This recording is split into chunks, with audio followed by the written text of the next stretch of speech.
Hi everyone, Vegas Film Critic here, Jeffrey Howard, here to review. I'll do that slower. People have complained that I say my name too fast and everything, so I'll go slower. Hi everyone, I'm Jeffrey K. Howard, Vegas Film Critic Jeffrey K. Howard, here to review Fantastic Beasts and where to find them. Check out my wand. Keep it clean out there. Check out my wand.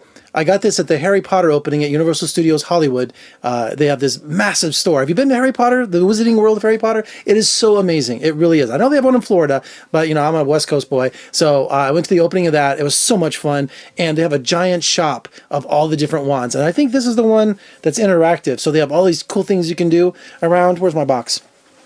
See? So this is the Harry Potter thing like that. So I'm going to hold this. This is, my favorite book is Prisoner of Azkaban, so this is Sirius Black Swan, so that's what I chose. There's a bunch of wands I want to get, but this is the coolest one. Anyway, Jeff, what are you doing? Come on, review the film. You're right. You know, if you're a Harry Potter fan like I am, you've been waiting for another Harry Potter film, and you knew that wasn't going to happen. But J.K. Rowling came out with a book last year, 2 years ago, about Fantastic Beasts and where to find them, and that was the book that Harry Potter was carrying around in classroom. So J.K. Rowling wrote this book and she wrote the screenplay. So that's the first for her. And also she announced that there's going to be like a total of 5 films. So we're going to have enough Harry Potter-esque kind of fun over the next few years. And the movie stars Eddie Redmayne as, oh my God.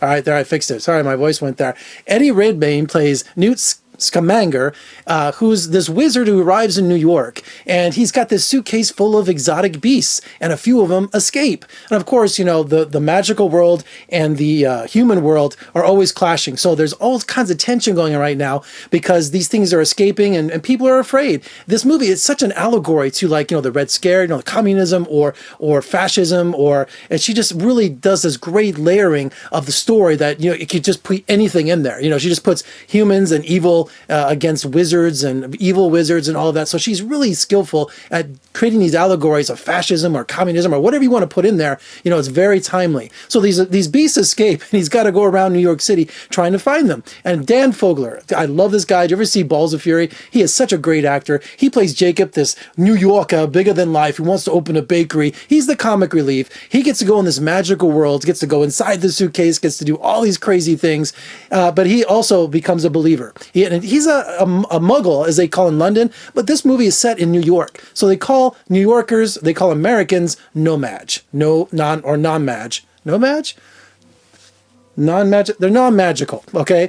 No-maj or non-maj. Well, I think it's no-maj. It's no-maj. Another thing that's great about this movie, it's set in New York City in the late 1920s, the roaring 20s. So there's speakeasies, there's jazz going on, there's all kinds of great American influences in this story. And you know, the English, you know, they had their Harry Potter films. We're going to have our little, Newt Scamanders. His world is in New York. I think that gives this thing such a different taste, a different flavor. It's so exciting to see all the different things that they come up with. And it's just an exciting thing. I know what you're saying. Wait a minute. Okay, what about the beasts are escaped? They got to collect them. But what about, you know, is there a heavy? Yes, there is, because the Ministry of Magic in New York, the American division, is headed by Colin Farrell. And he is on the look for this ultimate creature, this evil creature that's killing humans and killing magical people alike, and he wants to try to harness it and try to find it. And he's using Ezra Miller, who plays Credence, and his family, and his mom's like a witch hunter. She's like, you know, real religious fanatic. So he's trying to figure out where this ultimate evil is, and he's trying to make all these promises to Credence because he's a really he's really introverted. That's the word. Introverted.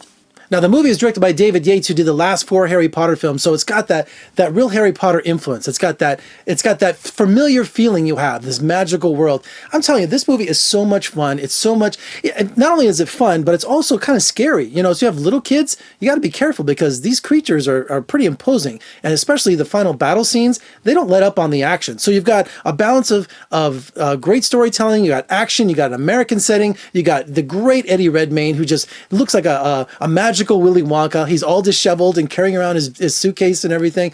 The movie's really layered. It's going to take me at least multiple viewings to really understand all what's going on, but I'm telling you, you're going to have a good time, and I think the world's reacting to it too. It's making a boatload of money already, and I'm just so excited. There's more Harry Potter world magic in my future.